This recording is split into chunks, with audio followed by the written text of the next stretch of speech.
My days of watching cable news have dramatically dwindled in recent months and, frankly, recent years for that matter. I don't learn anything. Certainly, it's rarely ever local to Kansas City. There's just not much there anymore. I mean, certainly not interested in watching CNN or MSNBC. Fox, I mean, I could tell you what Hannity's going to say on any given night. I know it's coming there. Jesse Waters is kind of funny on the 5, but I don't need his 2-bit O'Reilly impersonations with 1/10 of the intellect. I'm not interested in really hearing that either. So there's not a lot. But I'm flipping around last night, and I stumble upon News Nation, and they've got on Charlamagne the God, who is a big hip-hop DJ based out of New York. I think he's syndicated, though. So he's a big deal in that world. He's the guy who did the interview in 2020 when Joe Biden infamously said, "You have a problem figuring out whether you're for me or Trump, and you ain't black." You ain't black. Gosh, one of the most absurd things that a presidential candidate has ever said. And no one really talked about it at the time because, well, they had to get the guy elected. Just an unbelievable statement. That was on Charlamagne the God show 4 years ago. So anyway, he's got a new book. He's out pimping, and he's doing all the tours. I saw he was on Fox and Friends today. He was on Gutfeld last night. Some of you noted that, but I'm asleep by the time that show's on. So I just stumble upon him on News Nation with Dan Abrams. And they're talking about Diddy, and all the legal woes he's got now. He's, video surfaced of him beating the ex-girlfriend. There is, of course, allegations of now child trafficking and things of that nature in his life. So the guy's a total mess. And Charlamagne the God brought this up last night when talking about the bigger picture around Diddy and the legal issues. And I thought he succinctly pointed out how the media goes after stupid narratives with some of these stories that don't address the broader problems. The only thing he can do is go out there and try to get his soul right. But what about the issue of domestic violence? Right. What about the issue of patriarchy? What about the issue of, unhealed trauma inside of people that is causing brothers to, cause that kind of harm, to women? Those are the things that we should be talking about, because there's somebody, as I'm talking right now, there's a woman out there probably getting beat up or assaulted, by a man. And her story isn't going to be on the news. And that, culture of men doing those kind of things, committing violence to women, is still going to be going on. We need to be having conversations about that. Yeah, solutions. We know what the problem is. But if we continue just to focus on the individual, we'll get caught up in that. You'll be asking me questions like, so should Peloton be getting rid of Diddy's music? It's like, F Diddy. He's going to have to deal with the consequence of his actions. But what about everybody else that still has to deal with domestic violence? That's women that still have to deal with the patriarchy. Women that still have to deal with, men that have unhealed trauma projecting that onto them. That's what I want to talk about. All right. Now, there's some things that he said there that I'll get to in a second that I don't agree with at all. But his broader point of how the media will be like, do we cancel Diddy's music on Peloton? Instead of being like, what does this mean for the culture and the country at large? And how do we take this Diddy story and apply it to the issues that are prevalent in society at large is an excellent point. It was the same thing in 2020 when you rewind 4 years ago. The George Floyd stuff turned into, boy, we better take Aunt Jemima off the syrup bottle because that'll make white people feel better. It did nothing, regardless of which side of the issue you were on. It didn't do anything. It didn't accomplish anything except make a subset of people who oftentimes were in no way impacted by potential police violence feel good about themselves. Just like, the theoretical analogy that Charlamagne the God gave right there. Well, Diddy, he's, under all this heat. Should we take him off of the Peloton music? He's right. Who cares? That's irrelevant. Are there things in culture at large, in particular, let's say in rap culture,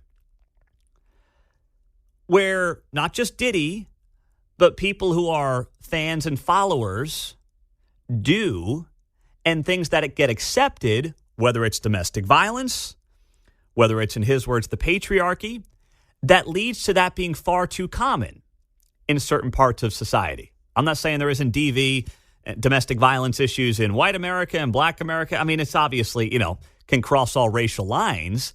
But as you look at it right now, as he's talking about that culture, his culture, black culture, that's a worthy topic of conversation. That's absolutely a conversation that should be had. But the media won't take it down that road. First off, they won't take it down that road because they're afraid. They're afraid that if they take it down that road, there would be, perceptions of racism or racial innuendos and things like that. I think you can have the conversation without it being a racist conversation. You can just say, hey, what is the prevalency of these issues? Why do they happen? Why do, women hang around these guys? Why do they put up with it? Why are men not as present? Fathers not as present? Those are all conversations that are in no way racist. The only people who perceive them as racist are, frankly, white people who are afraid of it. That's it. But I'm listening to the guy last night, and once again, I just kind of was flipping around the channels. I said, let's see what's on News Nation. And Charlamagne the God's up there talking about his new book, and he makes that outstanding point about Diddy, and I'm like, man, I got to bring that one up the next morning. That one's good. And then he also got into the political arena. And Charlamagne the God said this about Joe Biden and whether or not he should be the candidate in 24. If we're here in July, end of July, coming up to the convention, you think Democrats should swap Biden out and make a last-minute play for somebody else? I said that they should have swapped Biden out last year. When I said it last year, everybody acted like I was, said something so crazy. But I was just looking at the polls, and I'm listening to people, and I'm seeing not people be energized and not be inspired. And if you're up against a candidate like Trump, who has all of these criminal charges. You saw him, lead an attempted coup of this country. You've heard him say things like, we should suspend the Constitution to overthrow the results of an election. If you're getting your ass kicked in polls to that guy, if it looks like it's going to be too close for comfort to that guy, you might need to switch candidates. By the way, Joe Biden has a message to Charlamagne the God. You have a problem figuring out whether you're for me or Trump. And you ain't black. Yeah, that's what Joe Biden has to say to Charlamagne the God after that criticism of Joe Biden. Now, of course, listen, I know how many of you are going to feel in the wake of what Charlamagne the God just said, but the broader picture is he's not wrong in that Democrats would have been wise to get off of Joe. Here's the problem. There is no bench.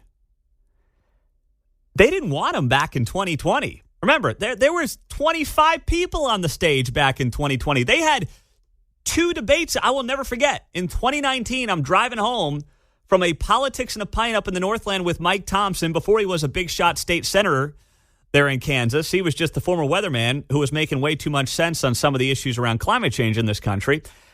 June, I want to say, of 2019. And there were 2 debates that night for the Democrats. They had the JV debate, and then they had the big stage debate. There were 25 people on the stage. All these up-and-comers, all these hot shots, and they realized when push comes to shove, Joe's their best option by the time you got to the primaries in 2020. But they didn't want him to be the guy. They wanted to move on, but they realized that he was their best shot under this perception, this false perception of him being a statesman, of being more moderate. Now, of course, he's basically been Bernie Sanders, more or less, without the accent and some of the charm, some of the old man charm. But that's more or less what he's been. But they are able to sell that to the American voter. And now they're stuck with it because he doesn't want to go anywhere. And also, there isn't a strong bench. Who are you going to go to? I mean, heck, the guy who was running second or third was a mayor of South Bend, Indiana. A town of 100,000 people who, in large part, the only reason he was even in the conversation was because of who he slept with. Like, that's what the bench was. And that's still what the bench is. Trust me, if they had a good option, they'd get off of him. You going to hand the reins to Gavin Newsom?